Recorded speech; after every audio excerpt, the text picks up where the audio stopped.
person does a sin, he creates this angel. The Gemara calls it Malach Kabbalah.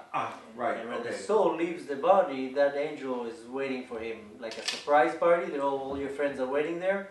So these malachim that a person creates with his sins, they're waiting for him there. A specific sin, seed. Every sin. The seed is like even, when a person does one sin, he creates one malach. With the seed, he creates 100,000 of them. That's the only sin, this and Lashon Hara, that creates thousands of them at the same time. On the flip side, is tzitzit 1,000 times also? On the what? Tzitzit. On the flip side. No, we're not talking about tzitzit. We're talking about seed. I know. On the flip side, the positive, they say you wear tzitzit every minute. Yeah. Is that a mitzvah every minute? Every second. Yeah, but also you have to with. Okay. Listen, if you put a tzitzit on, and you still do averot and talk the worst things, it's a balance. You understand? Right. You can't say, because I'm wearing a tzitzit. No, for sure. No. I'm just But saying. it's an easy way to rack up your foot. But that the reasoning that behind behind the tzitzit is to remind you to do the right thing. Yeah. That's the point. The main thing to remember is that a lot of people say, why should I bother do this? Because I do these sins. Or, a lot of people say, that's the biggest mistake. yesterday I did that sin, what's the point of going today and praying? The thing is that the sin is the sin, the mitzvah is the mitzvah. One should not give up the mitzvah because yesterday you did a sin. Or a lot of people say, I met not too long ago a person, he's like, I do so many sins, I feel embarrassed to put a tzitzit on. Like I feel, how did he say? Not fraud. Hypocrite. Right. He was like, I feel like a hypocrite because I wear tzitzit and then I do averot. I told him, what does one have to do with the other? Right. Tzitzit is you grab the mitzvah. Okay, the averah you're going to do anyways. So might as well grab a... What that is, it's called the domino effect. Huh? It's called the domino effect. What? Right. I'll tell you more than that. There's a lot of things that we do that it's not really a mitzvah. Rather, it came in the later centuries, different sages, especially Kabbalim, Mekubalim, and they said, okay, it's not a mitzvah to do it, but according to Kabbalah, this is what happens when you do it. So for the example with Kippah... Thank God you're back. Why? Because we liked you. Did you confront any, Gedolei Hador? No, I didn't see anyone. Okay. But back to your question, with the Kippah, the Arizal says that above your head, constantly the Shekhinah is hovering over your head. Now the reason why I pick Kabbalah, we put the Kippah, is because imagine right now, if you would realize what's above you, you would right away want to cover your head. That's why people wear hats, black hats. The hat has a different meaning to that. We're talking right now why you cover your The head. hat is a kiddushim tehiyu, just to separate yourselves from the goyim. The hat has more of a Kabbalistic explanation because there's something that is called, what's called an O makif. It's called makifim. That's why you put a jacket, you put the hat on. Everything that you do in this world, you bring on you from the spiritual world. So if you do, for example, good, you bring good. You do bad, you bring bad. But everything that I do in this world, in a body, I bring on me from the spiritual world. That's one of the reasons we go with a beard. Because the Kabbalah explains it, the Zohar even explains it even more, but Kabbalah explains it, the Arizal talks about it in many different ways, that the beard, you don't have a chiyuv to grow a beard. This is not going back to what you said before. But the Arizal says, the beard corresponds to 13 midot harachamim, the 13 attributes of mercy of Hashem. And when you grow a beard, then you bring on you these attributes of mercy. So if I have the option not to do it or to do it, if I want to grab some extra points, then I want to do it. So it's a lot of the things you don't have to do, or you can do in a certain way, but it's almost like me telling you, look, if you come to your job from 9 to 5, I give you $100 a day. If you want to come at 7 and leave at 9, okay, no problem. I'll give you $100 an hour for every additional hour that you come. So you say, I can either keep my salary, and I'll come from 9 to 5. Oh, if I come in 2 hours early, I'll make double from what I'm working the whole day. Why should I do it? So Hashem tells you, look, this is what you have to do. But if you want to get a little bit more, no problem. You can add. You can get a little bit more than what I'm actually asking you to do.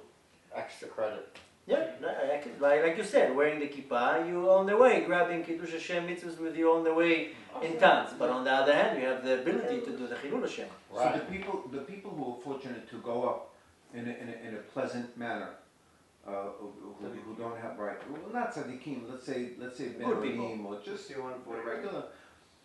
We hear that their grandparents and their parents and their family members are there to greet them. So you didn't experience any of that? Is there any way that you could describe any of that? He can't describe it. He didn't. I'll tell you how I see it. You know, when not too long ago there was the Olympics and the team went out to the games. Yeah. Then they came back. They came back with gold medals, silver medals. They got a lot of honor to the country. Right. So who comes and greet them at the airport? All the reporters and everybody come because they're heroes. Now who's going to come and greet a person that was sitting 40 years in jail in a different country for espionage? Nobody will come and greet him. He's nobody. So when a person leaves this world and he has brought a lot of honor, that all the family members come to greet the soul. But when a person is a rasha, who comes to greet him? Nobody. It's like a disgrace for the family. Who wants to come and greet him? Oh, I see. So who comes and greet him? Always averot. Wow. Well, the espionage guy. I mean, I hope that the people, the ones that he spied for. I just will, gave an example, will but come the and greet point him. is when a person has a lot of good deeds here and I know, I get it. he has the credit of the mitzvot and he brought honor to his ancestors, they all come and greet him. So Like that'll be the first people that he'll see. not necessarily the first, but other people who went through the same experience say that they saw their grandparents, their parents. Just to clarify, your experience was all intellect, no physical, correct? Everything was like You didn't go to the beyond hospital, intellect. huh? I was. Oh, you went to the hospital. Yeah. Oh, you didn't I, mention that. I skip a lot of details. Oh, because like I thought you woke No, up. I and you went, skip. I saw already people falling asleep. If you would give me another 5 hours, I would give you much more details. I have to I know. You know this. I have long were you to out for? squeeze it in. Yeah, How long were you- how long were you out 45 for? The girl says about 5 minutes. Oh, 5 minutes? 5 minutes. And how long? And how long were you in the hospital for? How long? A couple hours. I ran away from the hospital. Uh-huh. But the girl says about 5 minutes, but I'm sure she wasn't with her hand on her What was clock. the cause of death? If you want to call it that. What was In the hospital, they basically said I had a heart attack, a cardiac arrest, because of what that smoke? because of I had blood poisoning With from drugs. from the drugs. They told me your blood is full of drugs. Your blood is poisoned, and then as a react, the doctor told me you probably had a cardiac arrest. Now the doctor was like, I wasn't there. I can't tell you anything. Now the second that it is involved drugs in the body, right away they report to the police, and I was like, police, goodbye, and I ran. I was scared. You know, the one fuzzy thing by me is that you said it all came to you in a split second. You were foggy for a couple of weeks. 2 weeks. And 2 weeks? No, split seconds, the majority. It took me like a whole 2 years to start remembering. Oh. Up until today, I'm getting flashbacks of things that I But sometimes. you knew right away that you had to do something religious. Yeah, I don't know why. So you Right started away. taking off the piercings right away, and No, after the 2 weeks, when I realized what happened, then I took out the piercings, cut my hair Mm-hmm. right away. But in regards to it took. How was your family's reaction to this? Well, nobody knew for about 2 years what happened. Because Nobody knew anything. And now? And they had. Oh, now everybody knows. But I'm saying, were you able to have an impact on it? Well, the beginning was that first of all, I didn't tell anyone, including my family. And if anyone will come and visit me, then I will go to the room quietly, put the feeling very, very soft, put a long shirt on my hand that they're not gonna see. Because you said you came from a very Yeah, no, I was very embarrassed because I was like, if I'm going to tell somebody I'm becoming religious, they're going to be like, what's going on with you? You know, in Israel, when you become religious, Right, it's you like- lost it. your family lives in Israel currently? Yeah. it's really the way it is. So for 2 years, I didn't tell anyone. But then when it was time to start telling them, so when I told it to my parents, my father was the only one who was happy because I was a big troublemaker. And he said, maybe this will make a mensch out of you. Maybe now this will calm You you just down. have to worry about you. Yeah, exactly. My mom kind of freaked out only because she heard stories that people that will become religious, they cut the family off and they don't let the family come and see them because they're too religious. And I told her, don't worry, I'm the same person. My sister, when I told her that I became religious, she hates religion. She was like, is this for good? So in the beginning they were all not 100% happy, but once they came and they saw that I'm normal, that I'm the same person just with a long beard, and now they're all fine with it. My mom is now much more religious, my father. Now they're all getting into it now, but once it took a while because It's very foreign. For you, it's not foreign. You were grown No, into that's it. not true. We It's not weren't true. born into religion. But it was more, you Yes, know, it's around us. it was Well, around. we were- Compared to It's not in any way. Huh? I'm not against it in any way. That's Yeah. that's what you We're said. not against it. In That's- Israel, yeah. the way I grew up, ooh, somebody becomes religious. That's what an embarrassment When for a the child family. tells Oh, their, really? when Wow, a child tells their embarrassing. parents that I went through a death experience, Oh, in the and this is beginning. why I'm doing this. No, in the maybe it's a beginning little they bit didn't know story. why I became religious. They just saw I'm religious. I told you one day I'll tell you. In the beginning it was very hard for me to tell my mother that I died in the backseat of a car from drugs. That would kill her. So only a couple of years later, the thing is that my parents live in Israel. So they came first time for my engagement. So first time they saw me religious. Then they came to the wedding. Can you imagine like a Hasidic wedding, like they're coming and their son is like this guy with a beard, and that was another shock. Then they started coming. So every time they came, it wasn't the right time. After a couple of years, I came to Israel and I sat down my parents. I told them, okay, I have to tell you what happened.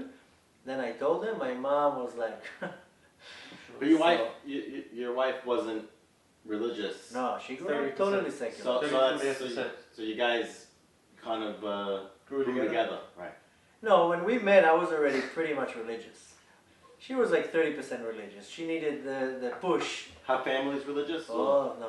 No. Now they're much, actually now, look, now 11 years passed. Now her brother is Choser B'Tshuva totally. Her father and the other brother will both put tefillin, they eat kosher, they do a lot of things. Like from where it started to now, there's like a world apart. So you've made a tremendous impact On your circle. Yeah. on that people. That's for sure. I know if I'm just going and speaking every night for the last 10 years, there's I told you thousands, last time you came here, it was a tremendous impact. You speak every night. almost every night. I have a question. Were your grandparents or great grandparents, any of them dead before this happened to you? Some, So did you see them when you? no.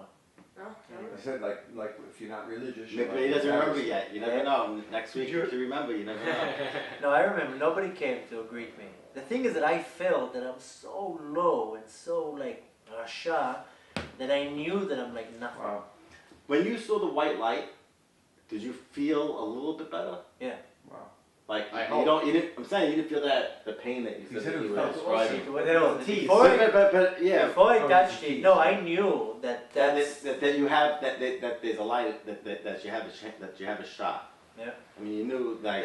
the thing is, from all the things that I remember, there's no words to even try to describe the feeling of standing next to this light, knowing that behind the light is God. There's no words that I can try philosophize with for 2 weeks. There's no words to describe. If you chas v'shalom get burnt and you feel the pain, you cannot express how the pain hurts you. And on the other hand, on the positive way, if you're experiencing something amazing, you can express it.